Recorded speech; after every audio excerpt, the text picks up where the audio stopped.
for starters, just your Ed Balfour's going to be back here, and I know he's a guy that's been closely tied to the program. You know, he spent 1 year here, but he's really never left the program. What's your thoughts on seeing him come back? Yeah, it'll be fun to see him again. I know we've seen him a few times in the past few years, and you know, he's one guy that's always loyal to the program, stays in touch with our program, and always.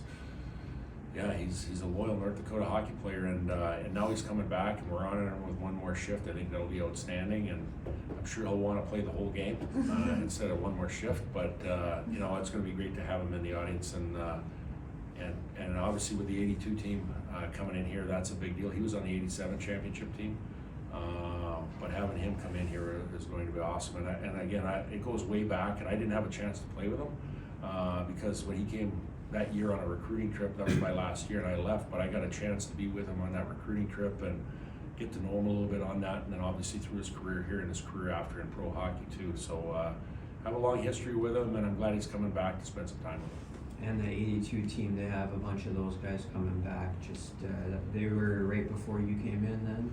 They were, yes, they were. And you know, it was a situation where they had guys from all over North America, and they were a very tight team. And they were a very hard, skilled team, and a lot of different personalities.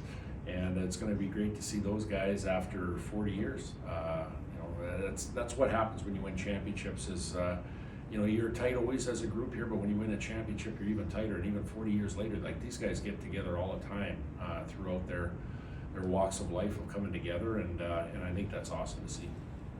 Probably been able to rewatch some of last weekend. Did you have any, now that you've had time to digest it, thoughts on areas that you guys want to be better at? Yeah, I just think those puck battles, those you know, those situations, those 50-50 puck battles, which gives you an opportunity to retain the puck instead of playing defense, is a big deal for us. I thought we had that in Omaha. I thought we did that for a consistent level both nights in Omaha, and then I thought, you know, we backed off that in against Denver. And Denver's a good checking team. They've got some skill to them, but you know, when you come out of a battle and you don't have the puck, then you're playing defense, and then again you're giving a puck to a very good team. So I think collectively as a group, just having that edge on playing assertive and making sure we stay on battles and coming out with those pucks. What has Chris Jandrick done well on the power play? I mean, I know he got a look at that spot last year when Sandy was out, but what does he do that, you know? Well, I think he knows the next play. I think he's very smart. You know, a lot of times on power plays, you have to have a guy at the middle top that's very confident, that can handle a puck and execute at a high level with pressure or no pressure. And I think he does a very good job of walking the blue line, you know, handling off to the flanks. You know, he's got a ton of assists.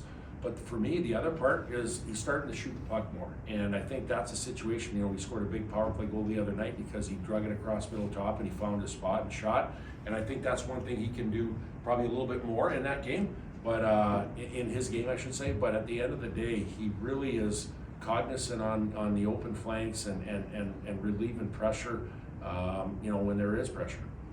It's still promising that you guys will get Clevin back. Yeah, he's playing. He's practiced the last 2 days. He'll be playing. Luke Bast, where is he at? He's close. I would say it'd be a stretch to probably say this weekend, but I would say Bemidji. I think there's a great chance he'll be playing against Bemidji. What is that like, having him start to come back? Well, first of all, having, you know, 8 defensemen in practice is awesome. You know, normally we go through 6 or 7 guys because some guys are nicked up or bumped up, but to have the reps of 8 guys in practice is good. And then, you know, just getting the rust off him a little bit, the conditioning side of it. You know, he hasn't, you know, played in a game all year. So just getting the timing side, the rust off, and then also the conditioning side of him back in our lineup. And, you know, he's been going through the majority of our drills. Brad, you talk about the 50-50 battles. Do you have to be more physical? Does your team have to have more physicality? Well, that's part of being physical. You know, like I talked to you on the radio show the other night, physicality can be a number of things. It's not just not pushing a guy into the glass and knocking him over. Physicality can be a number of things. But yeah, 50-50 puck battles is one of them, and you know, making sure that you're assertive, waiting for your shift to go on the ice and being assertive and on your toes. Like, that's all part of it. How do you feel like you've been improving maybe on your 5-on-5 player? What do you still need to be working on?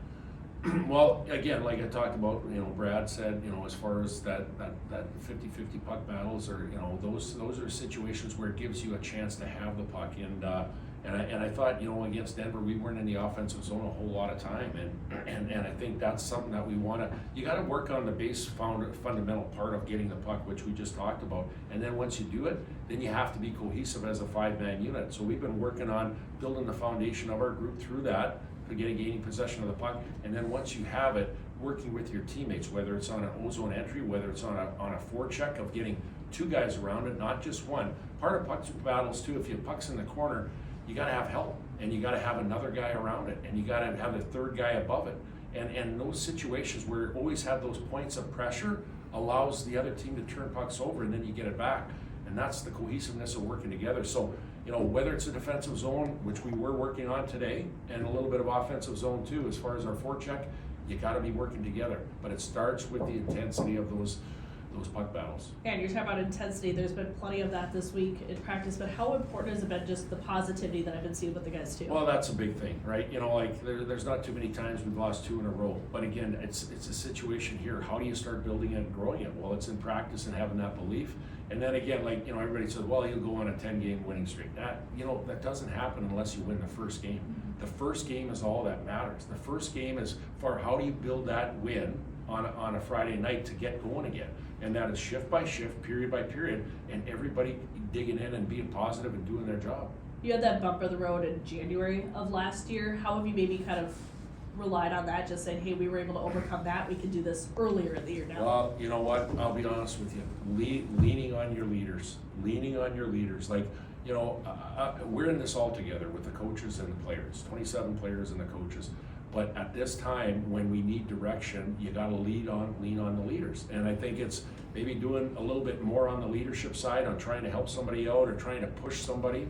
And you know, that's why you wear a letter, is because you got voted on, because you are the guy's in charge in the locker room. That, you know, when things are going great, you got to keep them going. When things aren't going so great, you got to try to find ways to help other people. And I think that's what we're doing right now, is just leaning on the leadership side to help some of these guys through.